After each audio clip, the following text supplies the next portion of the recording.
themselves. Any aspect that was encouraged and praised through school or university could tend to become a primary self. It could become who we think we actually are. In the Western world, primary selves tend to include pleasing, achieving, perfectionism, critiquing, being overly responsible, overly logical and rational.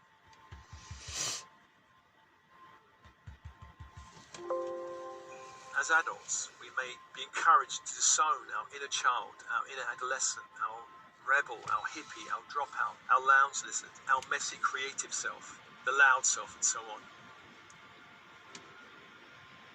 We may also disown certain gifts such as the imaginative self, the intuitive self, the visionary self, the clairaudient self, and so on. It's hard to really generalize because everyone's different and everyone's circumstances are different. And some individuals may become the lazy dropout, the lounge lizard for sure. As a general principle, any considered immoral, irrational, fearful, but into shadow.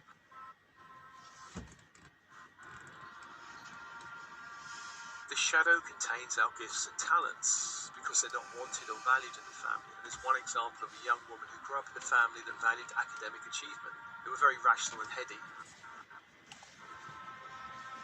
The daughter was not naturally academic. It was more heart-centered, emotional, and creative. This was not something the family encouraged or wanted. The young girl's art teacher came around saying that the daughter was exceptionally gifted in art. The parents rejected this and then strongly pushed their daughter to choose a more left-brain academic path. During this process, of course, she lost touch with her creative self. But later in life, when she began to wake up spiritually, she rejected the career path she was on. And her process was then to reclaim this creative self. And this is a path she's still on, since the force of rejection in her family was very strong.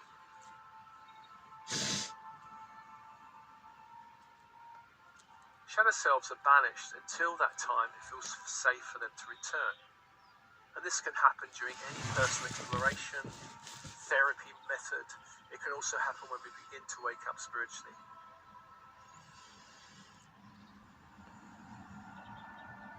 Shadow work is any process that welcomes shadow selves back into the fold of the personality. This is essentially the path to wholeness. It's also one way to shift up and upgrade the ego. We begin to make conscious that which has been only unconscious. In this process, ego parts begin to cooperate rather than be at war with each other. Shadow work is important because in order to change the world, we must change ourselves first. The more that individuals are called to look within, the more others will be encouraged to do the same. Many now are doing this work of inner transformation. The solution, I believe, to all the problems in the world exists within the realm of consciousness.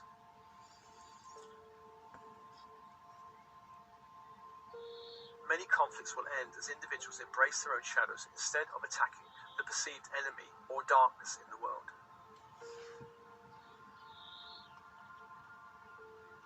As we shift who we are being and becoming in the world, then we begin to light a candle for important qualities such as love, truth, integrity. As we do the work, we help to shift all those we come into contact with to a high consciousness. Shadow work is not for the faint of heart. It is for spiritual warriors. The gifts of this work are many, since along with the returning shadow parts comes many gifts and treasures. Shadow work can also allow for a greater sense of vitality, wholeness, and lost soul qualities. The work allows for a greater flexibility and fluidity in the overall personality.